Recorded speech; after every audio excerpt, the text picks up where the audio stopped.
شروع اللہ کے پاک اور بابرکت نام سے جو بڑا مہربان نہایت رحم کرنے والا ہے۔ فالج کے مریض کو فالج والے حصے پر کدو کا پانی لگانے سے فالج ختم ہو جاتی ہے۔ ماتھے پر ہاتھ رکھ کر بیٹھنے سے انسان ڈپریشن کا شکار ہوتا ہے۔ جوڑوں کے درد سے پریشان ہو تو پپیتا کھایا کرو۔ مکھن اور چینی ملا کر چاٹنے سے دماغی کمزوری دور ہوتی ہے۔ بلڈ پریشر بڑھنے لگے تو نمک کم کھائیں۔ شوگر میں شکر کم کھایا کریں۔ دل کمزور ہو تو سبز چائے پیئے۔ بڑھاپا آنے لگے تو روزانہ ورزش کیا کریں۔ کولیسٹرول بڑھ جاتا ہو تو چکنائی کم کھایا کریں۔ اگر ہڈیاں کمزور ہوں تو گاجر اور چقندر کھائیں۔ کھانا کھانے سے پہلے جتنا مرضی پانی پی لیں۔ اگر آنکھ دکھتی ہو تو آنکھ میں سرما ڈالا کرو۔ 3 عدد آملے کا مربع دودھ میں ڈال کر پینے سے سفید بال کالے ہو جاتے ہیں۔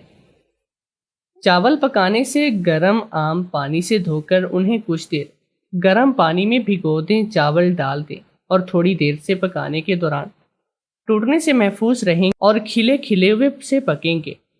گوبھی کی بدبو۔ گوبھی پکاتے ہوئے سالن میں ایک چھوٹا سا ٹکڑا ڈبل روٹی کا ڈال دیں تو بدبو نہیں آئے گی۔ بغیر دھلی مچھلی میں نمک اور تھوڑی سی اجوائن چھڑک کر 2 گھنٹے تک رکھیں۔ اس کے بعد مچھلی دھو لیں۔ ایسا کرنے سے مچھلی کے اندر تک نمک پہنچ جائے گا۔ چمکتا دمکتا چہرہ صرف چند دن کے استعمال سے۔ روزانہ سونے سے پہلے 1 کپ پانی میں 2 چھوٹی الائچی، 1 دار چینی کا ٹکڑا، تھوڑی سی سونف اور پودینے کی پتیاں ڈال کر قہوہ بنائیں اور پینے کی روٹین بنا لیں۔ 21 دن میں سکین کو چمکتا ہوا دیکھیں۔ لمبے گھنے اور ملائم بالوں کے لیے پیاز کا رس اور ناریل کا تیل ہم وزن لے کر نیم گرم کر کے ہفتے میں 2 دفعہ بالوں پر لگائیں۔ اس سے آپ کے بال نرم، سیدھے، لمبے اور نکھر جائیں گے۔ اچانک چکر آنا شروع ہو جائیں تو فوراً چھوٹی الائچی کو پانی سے گیلا کر کے چاٹ لیں، چکر آنا بند ہو جائیں گے۔ بینگن اور خربوزے کو پکا کے کھا لیا جائے تو 90 سال تک کمر کا درد تکلیف نہیں ہوتی۔ پالک میں ثابت لیمو ڈال کر کھا لیے جائیں۔ گاجر اور لیمو کو پکا کے کھا لیا جائے، زندگی بھر کھانے کی نالی صاف رہتی ہے۔ ہلدی کے پانی میں ٹماٹر ڈال کر پی لیے جائیں تو پیٹ کی صفائی ہو جاتی ہے۔ کھجور کی بونڈی۔ کھجور کے اوپر وہ کیپ جو بنی اور کھجور کے درمیان ہوتی ہے، جس کو اکثر کھجور سے ہٹا کر پھینک دیا جاتا ہے اور پھر کھجور کھائی جاتی ہے۔ اس کو اکٹھا کر کے سائے میں خشک کر کے پیس کر بالکل باریک پاؤڈر بنائیں۔ اس میں انوکھی شفا یابی ہے۔ یہ پاؤڈر دانتوں کے لیے دنیا کا کامیاب ترین آخری منجن ہے۔ دانتوں کی کوئی بھی بیماری ہو، اس کو دانتوں پر ملیں، 10 منٹ کے بعد کلی کر لیں۔ جس طرح اس بونڈی نے کھجور کو پکڑا ہوتا ہے، اسی طرح مسوڑے دانتوں کو پکڑ رہے ہوتے ہیں۔ اگر چوٹ لگ جائے تو یہ پاؤڈر تلوں کے تیل میں ملا کر مالش کر کے اوپر کپڑا باندھ دے۔ چند دفعہ کے استعمال سے گہری چوٹ بھی ٹھیک ہو جائے گی۔ جو زخم بالکل گل گیا ہو، اکثر کہیں یہ جگہ کاٹنی پڑے گی، اس لیے یہ پاؤڈر کو آٹے سے بھی زیادہ بالکل باریک کر کے زیتون کے تیل میں ملا کر اس کی پٹی باندھیں۔ روزانہ پٹی بدلیں، کچھ عرصہ استعمال کریں، زخم کا نشان بھی باقی نہیں رہے گا۔ جسم کا کوئی حصہ جل جائے تو فوراً جلی ہوئی جگہ پر یہ پاؤڈر گری کے تیل میں ملا کر لگائیں۔ اسی وقت کئی بار استعمال کرنے سے جلے کے نشان ختم ہو جائیں گے۔ کلونجی گھر کی محافظ۔ کلونجی کا تیل جوش دے کر نیم گرم سر پر لگانے سے نزلہ زکام اور سر درد دور ہو جاتا ہے۔ کلونجی کھانے سے بدن کی خشکی دور ہوتی ہے۔ کلونجی کا تیل بدن پر لگانے سے تل ختم ہو جاتے ہیں۔ پانی میں پیسی ہوئی کلونجی کے غرارے کرنے سے دانت کا درد دور ہو جاتا ہے۔ کلونجی کو سرکے میں ملا کر کھانے سے بلغمی ورم رفع ہو جاتا ہے۔ کلونجی کی دھونی دینے سے مچھر اور کھٹمل وغیرہ مر جاتے ہیں۔ کلونجی کا تیل اور تل کا تیل ملا کر کان میں ڈالنے سے کان کا درد دور ہو جاتا ہے۔ کلونجی کو سرکے میں ملا کر برس یا پھل بہری پر لگانے سے برس دور ہو جاتی ہے۔ کلونجی کی ایک چٹکی 8-10 قطرے خالص شہد کے ساتھ ملا کر شہادت کی انگلی سے ہر روز صبح کے وقت بسم اللہ پڑھ کر چاٹنے سے بہت سی بیماریاں دور ہوتی ہیں۔ کلونجی کا تیل خارش والی جگہ پر لگانے سے خارش دور ہوتی ہے۔ کلونجی اور آدھا حصہ کالا نمک ملا کر کھانے سے پیٹ کا درد ٹھیک ہو جاتا ہے۔ موسلی سفید، موسلی سیاہ، کلونجی، سونٹ سب کو برابر میں لے کر یہ سالن میں ڈالا جائے، اعصابی دردوں کے لیے مفید ہے۔ روغن خشخاش 2 حصے اور روغن کلونجی 1 حصہ ملا کر کن پٹی پر مالش کرنے سے بے خوابی میں کمی ہوتی ہے۔ قطرے کلونجی کے تیل رات کو دودھ کے ساتھ استعمال کرنے سے سانس کی نالی بلغم سے صاف ہو جاتی ہے۔ میں کسائی کا کام کرتا تھا۔ میری دکان کے پاس ایک 7 سالہ لڑکا آ کر بیٹھ جاتا اور مجھ سے چربی لے کر جاتا۔ ایک دن کچھ لوگ اسے بری طرح سے مار رہے تھے اور وہ خون سے لت پت ہو چکا تھا۔ ایک آدمی بولا، اس نے ریڑھی سے فروٹ اٹھایا ہے جو کافی گندا تھا، اور وہ لڑکا سسکتے ہوئے بولا، میری بیمار ماں اور بہنیں 2 دن سے بھوکی ہیں۔ میں نے فروٹ کے پیسے دیے اور حقیقت جاننے کے لیے اس لڑکے کا پیچھا کرتے اس کے گھر گیا تو سامنے کا منظر دیکھ کر میرے رونگٹے کھڑے ہو گئے۔ میں اپنا گوشت کاٹنے میں مصروف تھا جب وہ بچہ بڑی للچائی ہوئی نظروں سے گوشت کو دیکھ رہا تھا۔ میں نے نوٹ کیا کہ جیسے سویرے ہی ہماری دکان کھلتی، وہ دکان کے سامنے بیٹھ جاتا جیسے ہی میں گاہکوں کے لیے گوشت کاٹنا شروع کرتا۔ وہ مجھے بڑے ہی غور سے دیکھتا رہتا تھا اور پھر ننگے پاؤں چلتا ہوا میرے پاس آتا، کہتا، بھائی یہ جو بچا ہوا گوشت اور چربی ہے یہ تم مجھے دے دو۔ مجھے حیرت ہوتی کہ وہ بچہ چربی اور بچے ہوئے گوشت کا کیا کرے گا۔ بہرحال وہ میرے لیے بالکل فضول اور بیکار سا تھا۔ میں شاپر میں ڈال کر اس کو دیتا۔ بچہ بامشکل اٹھاتا تھا۔ 9 برس کا تھا، رنگت اس کی گوری سفید تھی، لیکن ننگے پاؤں پرانا سا لباس پہنے وہ ہمارے بازار میں یوں ہی چلتا پھرتا مجھے نظر آتا۔ کبھی کسی سبزی والے کے پاس کھڑا ہوتا، کبھی کسی پھل فروش والے کے پاس، کبھی تندور والے کے پاس، گو کے سب چیزوں کو بڑے غور سے دیکھتا۔ میں شاید اس کی ان باتوں پر زیادہ توجہ نہ دیتا، لیکن کچھ دنوں کے بعد جو واقعہ رونما ہوا، میری توجہ خود بخود اس لڑکے کی جانب آنے لگی تھی، کیونکہ اس کے ہاتھ میں ایک کالے رنگ کا تھیلا سا پکڑا رہتا اور مجھے یہ لگتا جیسے اس تھیلے میں کچھ ہے۔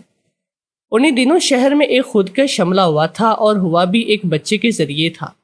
جب یہ خبر عام ہوئی تو سبھی چوکنے سے ہو کر رہ گئے۔ میں بڑے غور سے اس لڑکے کا چہرہ دیکھتا تھا، کچھ ڈھونڈنے کی کوشش کرتا۔ میں نے دیکھا کہ ایک بار اس لڑکے کی لڑائی ہو گئی۔ محلے کے آوارہ لڑکے اس سے وہ کالے رنگ کا تھیلا مانگ رہے تھے کہ تم بتاؤ کہ اس میں کیا چھپا رکھا ہے جو تم کسی کو ہاتھ نہیں لگانے دیتے۔ بچہ وہ تھیلا اپنے ساتھ سینے سے لگائے بھیجتے ہوئے کہتا، کسی کو نہیں دے رہا تھا۔ جب شور شرابہ بڑا ہوا تو ہم سب دکاندار بھی وہاں پر چلے گئے۔ وہ لڑکے کہنے لگے کہ یہ لڑکا روزانہ بازار میں آتا ہے، اس کے ہاتھ میں یہ کالا تھیلا ہوتا ہے، ہمیں اس پر شک ہے، اس کو بولو کہ اپنا تھیلا کھول کر دکھائے۔ وہ لڑکا کہنے لگا، نہیں، میں یہ تھیلا کسی قیمت پر نہیں کھولوں گا۔ یہ سن کر تو بہت سارے دکاندار بھی اشتعال میں آ کر کہنے لگے، کیوں، اس میں کوئی بم چھپا ہے؟ وہ کہنے لگا، نہیں، اس میں ایسا کچھ نہیں۔ تو پھر میں نے کہا کہ تم اتنا چھپا چھپا کے کیوں رکھ رہے ہو؟ جب اس میں کچھ ایسا ہے ہی نہیں تو دکھا دو ان لوگوں کو۔ لیکن وہ نفی میں سر ہلانے لگا اور کہنے لگا، نہیں، یہ نہیں دکھاؤں گا۔ بہت سے نوجوان لڑکوں نے اسے وہ تھیلا کھینچنا چاہا، لیکن اس نے اپنے قریب آئے نوجوان کو دھکا دیا اور بھاگ کر گلی کے اندر چلا گیا۔ بہت سے نوجوان اس کے پیچھے گئے، لیکن ایک دم وہ گلی میں غائب سا ہو گیا۔ یہ شاید چھپ گیا تھا۔ بہرحال لوگوں نے کہا، اگر اب یہ ہمیں نظر آیا تو ہم اس کا تھیلا ضرور دیکھیں گے۔ دوبارہ کئی روز تک اس بچے نے وہاں کا رخ بھی نہ کیا۔ مجھے تو عجیب سے وسوسے آنے لگے تھے۔ آج کل چوری چکاری اور یہ خودکش بم دھماکوں والے بھی بڑھنے لگے تھے۔ خدا ایسے لوگوں کو غارت کرے جو معصوم بچوں کو یہ سب سکھا کر ان کی زندگیاں برباد کر رہے تھے۔ چند روز کے بعد وہ لڑکا دوبارہ سہما ہوا کھوجتی نظروں سے وہاں آنے لگا۔ اس کے بعد میں نے نوٹ کیا کہ وہ بچہ بنا تھیلے کے آنے لگا تھا، اس کے پاس کوئی تھیلا موجود نہ ہوتا۔ ایک بار میں نے سوچا کہ میں اس کا پیچھا کرتا ہوں، دیکھتا ہوں کہ یہ کون ہے۔ مجھے وہ لڑکا جانے کیوں مشکوک سا لگ رہا تھا۔ ہمارے محلے کا بھی نہیں تھا اور ہم نے اسے آج سے پہلے کبھی دیکھا بھی نہیں تھا، اور اسے پچھلے 10 دن سے یہیں پر گھومتا پھرتا بھی دیکھ رہا تھا۔ اس سے پہلے تو کسی نے اس بچے کو نہیں دیکھا۔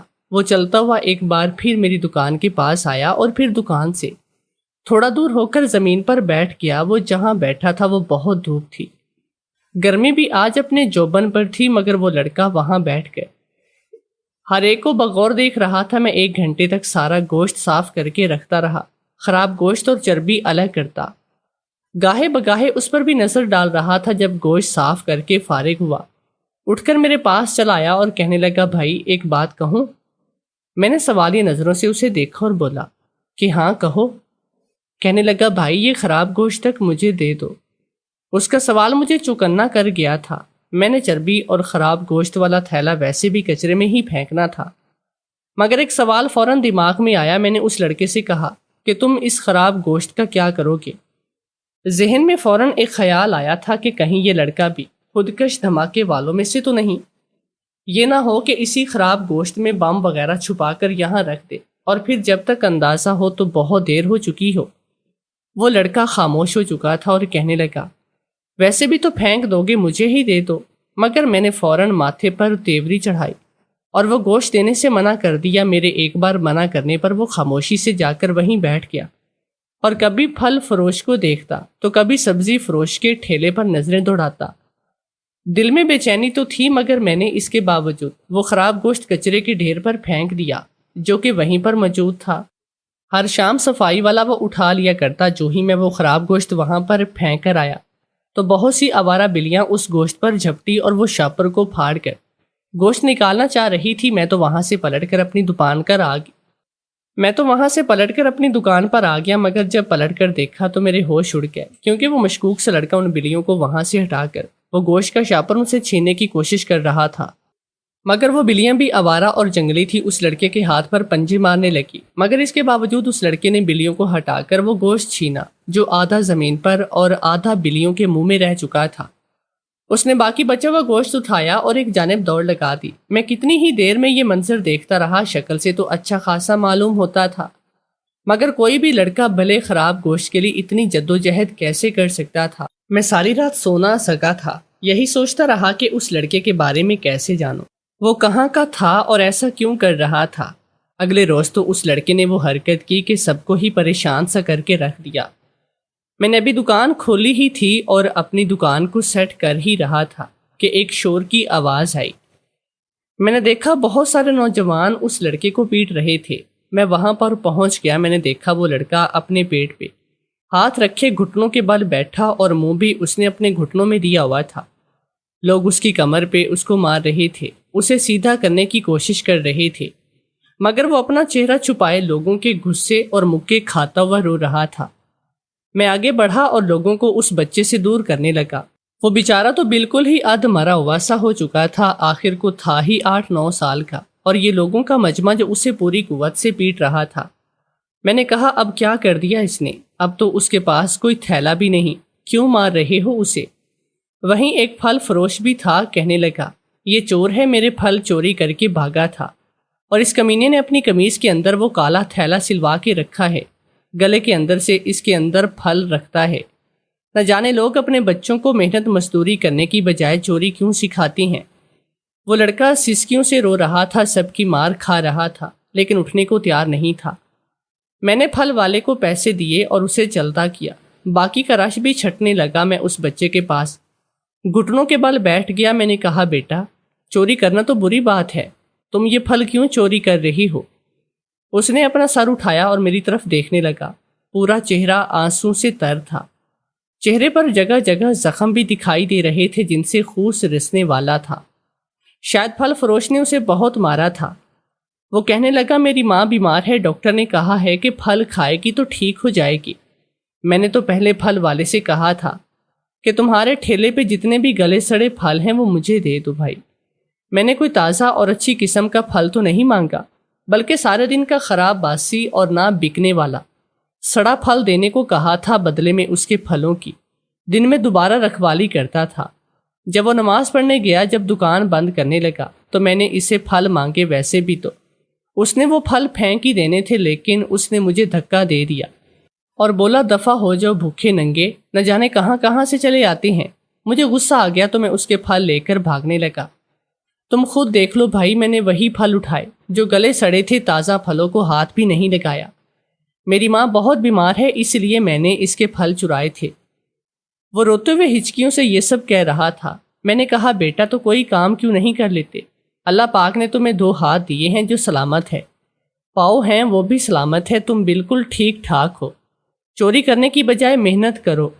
کہنے لگا محنت سے کیا ملتا ہے صاحب؟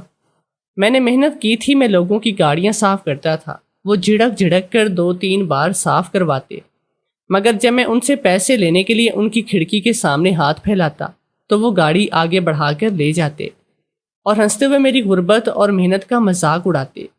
اس کے بعد میں نے پھولوں کے گجرے بیچنے شروع کر دیے جو میری بہنیں بناتی تھیں، لیکن وہ بھی مرجھانے لگے۔ کوئی بھی مجھ سے خریدنے کے لیے وہ گجرے تیار نہیں تھا، سب یہی کہتے کہ تمہارے گجرے باسی ہیں۔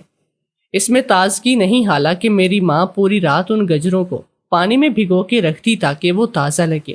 میری بہنیں فجر پڑھ کر بیٹھتی اور انتہائی نفاست سے گجرے پروتی، پھر میرے حوالے کرتی کہ جا کر بیچو، مگر نہ جانے لوگ یہ کیوں سمجھتے کہ ان باسی گجروں کو خرید لینے سے کوئی غریب 2 وقت کی روٹی کھا لے گا۔ کوئی نہیں سوچتا صاحب، بس اب دہتکار دیتے ہیں۔ اس بچے کی باتوں نے مجھے اشک بار کر دیا تھا۔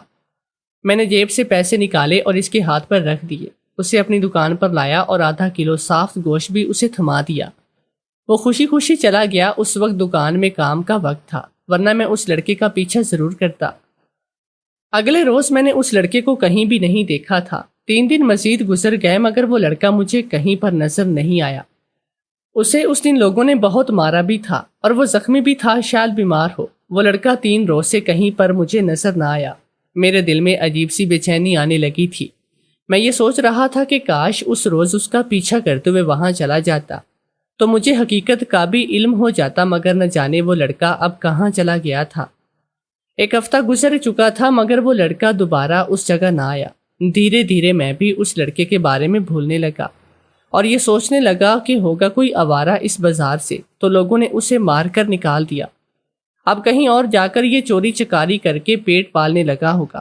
یہی سوچ کر ایک بار پھر میں اپنے کام میں مصروف تھا، مگر اسی شام وہ لڑکا مجھے دوبارہ دکھائی دیا۔ اس کی طبیعت انتہائی خراب محسوس ہو رہی تھی، اس کے چہرے پر عجیب زرد پیلے داغ لگے ہوئے تھے۔ لوگ دیکھ کر اس کا مذاق اڑانے لگے تھے، اس کے ہم عمر بچے جو اکثر بازار میں آیا کرتے اور کچھ تو یوں ہی آوارہ گردی کرتے، وہ سبھی اسے دیکھ کر مذاق اڑا رہے تھے، جبکہ وہ خاموشی سے لڑکھڑاتے ہوئے چلتا آس پاس دیکھ رہا تھا۔ میں نے غور کیا تو اس کے چہرے پر زخم اور نیل کے نشان تھے، ان پر ہلدی لگی ہوئی تھی۔ شاید اس کی ماں نے اس کے چہرے پر لگائے ہوں گے تاکہ زخموں کی مرہم کی جا سکے۔ وہ لڑکا پہلے سے کافی کمزور لگ رہا تھا اور بیمار بھی محسوس ہو رہا تھا۔ وہ چلتا چلتا آیا اور ایک بار پھر اینٹ رکھ کے اوپر بیٹھ گیا اور لوگوں کو بغور دیکھنے لگا۔ اس کی آنکھوں میں بار بار آنسو آ رہے تھے۔ مجھ سے رہا نہیں گیا تو میں چلتا ہوا اس بچے کے پاس چلا گیا اور بولا کہ بیٹا کیا ہوا ہے؟ کافی دنوں کے بعد نظر آ رہی ہو، تمہاری طبیعت بھی ٹھیک نہیں لگ رہی۔ اس نے یہ سنا تو رونے لگا اور بولا صاحب میری طبیعت بہت خراب تھی، گھر میں کھانے کو کچھ بھی موجود نہیں، 3 دن سے گھر میں سالن نہیں پکا، ہم پانی میں نمک ڈال کر پیے جا رہے ہیں کہ جس سے ہمارے جسم کو کچھ طاقت ملے۔ آج میری طبیعت ٹھیک ہوئی تو میں گھر سے باہر نکلا۔ میں نے اس کی بات سنی تو حیرانگی ہوئی۔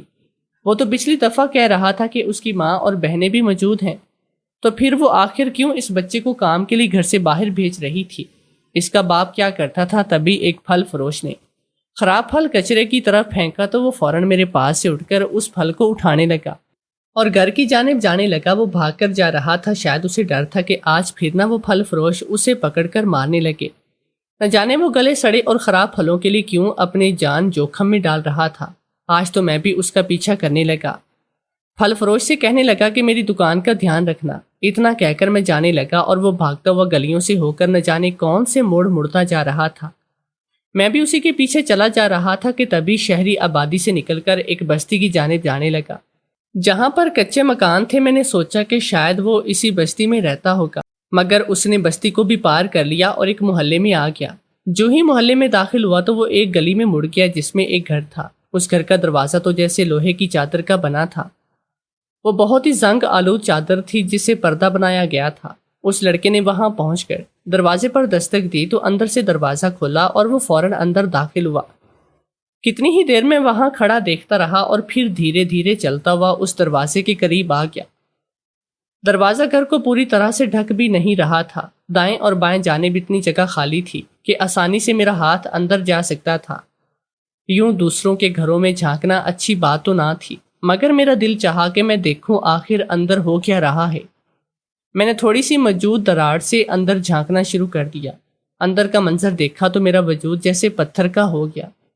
میں بغیر پلکیں چپکائے اندر جھانک کر دیکھتا رہا۔ گھر کے صحن میں ایک خاتون موجود تھی جو عمر رسیدہ تھی۔ اس نے سفید چادر سے خود کو لپیٹ رکھا تھا۔ وہ لڑکا اس کے سامنے بیٹھا تھا اور وہ آگے بڑھ کر اس کے ماتھے پر آیا پسینہ اپنی چادر سے صاف کر رہی تھی۔ وہ لڑکا ماں کو خراب پھل دے رہا تھا تو ماں بولی، بیٹے آج تو کسی نے کچھ نہیں کہا۔ لڑکا کہنے لگا، نہیں ماں۔ میں پھل لے کر فوراً آ گیا۔ تبھی وہ عمر رسیدہ خاتون آمنہ نامی لڑکی کو آواز دینے لگی اور بولی، یہ لو میری بچیو، بھائی پھل لے آیا ہے، اسی کو کاٹ کر کھاؤ۔ بسم اللہ ضرور پڑھنا تاکہ برکت سے سب کا پیٹ بھر جائے۔ وہ خراب گلے سڑے پھل جن کو دیکھ کر ہی ابکائی آ جاتی، وہ یہ لوگ صبر اور شکر کے ساتھ کھا رہی تھی۔ میرا دل پھٹنے لگا۔ فوراً دروازے سے ہٹ کر سیدھا میں کھڑا ہو گیا۔ میں نے دروازے پر ہلکی سی دستک دی تو وہی لڑکا دروازہ کھولنے آیا۔ مجھے دیکھ کر اس کا چہرہ زرد پڑ گیا۔ کپ کپاتے ہوئے بولا، صاحب میں خراب پھل لایا ہوں، صاحب مجھے مت مارنا، میری ماں بہنیں یہ دیکھ کر مر جائیں گی۔ اس کا لہجہ عجیب سا تھا، بے ساختہ آنکھوں سے اس کی آنسو آئے۔ میں نے اندر آنے کی اجازت چاہی اور اندر آ گیا۔ وہ عمر رسیدہ خاتون مجھے دیکھ کر چونک گئی۔ اندر بٹھانے لگی۔ اس نے مجھے صحن میں ہی بچھی چارپائی پر بٹھا دیا اور کہنے لگی، تم کون ہو بیٹا؟ میں نے ایک نظر آس پاس گھر پر دوڑائی۔ چھوٹا سا ایک کمرہ گھر پر تھا اور انتہائی تنگ صحن تھا جہاں وہ مجھے بٹھائے ہوئے تھی۔ میں نے اس چھوٹے بچے کو اپنے پاس بٹھایا اور اس عورت سے کہنے لگا کہ خالہ، کیا آپ کے گھر میں کوئی مرد کمانے والا نہیں جو آپ اس بچے کو باہر بھیج رہی ہیں؟ خالہ نے میری بات سنی تو رونے لگی اور مجھ سے کہنے لگی، کہیں تم وہی تو نہیں جس نے میرے بچے کو گوشت دیا تھا؟ میں ہاں میں سر ہلا کر رہ گیا۔ وہ مجھے کہنے لگی، بیٹا ایک زمانہ تھا جب ہم ایک بڑے خوشحال اور عیش و آرام سے رہا کرتے تھے، مگر پھر میرے شوہر کا انتقال ہو گیا تو اس کے بھائیوں نے اس کی تمام جائیداد ہڑپ لی اور ہمیں اپنے گھر سے بے گھر کر دیا۔ میری 2 جوان بچیاں ہیں اور ایک بیٹا ہے جو مجھے شادی کے کافی سالوں کے بعد خدا نے عطا کیا۔ میں خوش تھی کہ اللہ تعالیٰ نے مجھے بیٹا عطا کیا ہے، مگر اس کے پیدا ہوتے ہی 3 سال کے بعد میرا شوہر انتقال کر گیا اور میں اپنی جوان بچیوں سمیت بے گھر ہو کے مجبوراً اس چھوٹے سے کرائے کے مکان میں آ کر میں رہنے لگی۔ ہمارا گزارا بہت ہی مشکل تھا۔ ہم انتہائی شریف اور باپردہ عورتیں ہیں، کبھی گھر سے باہر قدم بھی نہ رکھا۔ کچھ سال تو لوگوں کے کپڑے سی کر میں کام کرتی رہی، مگر اب غربت اس قدر بڑھ چکی ہے کہ مجبوراً اپنے بچے کو کام پر بھیجنا پڑا۔ یہ بچہ پہلے محنت مزدوری کرتا رہا مگر لوگوں نے اسے پیسے نہ دیے اور اب سے بازاروں میں جا کر کچھ کھانے کے قابل لے آتا۔ بس اسی سے ہمارا گزارا ہوتا ہے۔ وہ رو رو کر مجھے اپنی زندگی کی داستان سنا رہی تھی۔ اس کی 2 جوان بیٹیاں تھیں اور دونوں ہی شادی کے لائق تھی، مگر جہیز نہ ہونے کی وجہ سے، اس غربت کی وجہ سے کوئی بھی بیاہ نہیں رہا تھا۔ میں نے جب یہ سنا تو آنکھوں سے آنسو بہنے لگے۔ آج میں نے ابھی تک 3000 روپے کا گوشت بیچا تھا۔ میں نے ان 3000 میں سے 2000 روپے نکالے اور ان کے ہاتھ پر رکھ دیے اور بولا کہ کچھ راشن خرید لینا۔ اتنا کہہ کر میں گھر سے نکل گیا۔ ساری رات بے چین رہا اور روتا رہا۔ اس دنیا میں کس قدر مشکل حالات سے لوگ دوچار تھے، لیکن اس کے باوجود خدا کی ذات کا شکر صبر کر رہے تھے۔ میں اپنے بھائی کے ساتھ رہتا۔ میری ماں نہیں تھی بلکہ پاپا تھے، جن کو فالج کا اٹیک ہوا تھا۔ وہ بستر پر ہی پڑے رہتے۔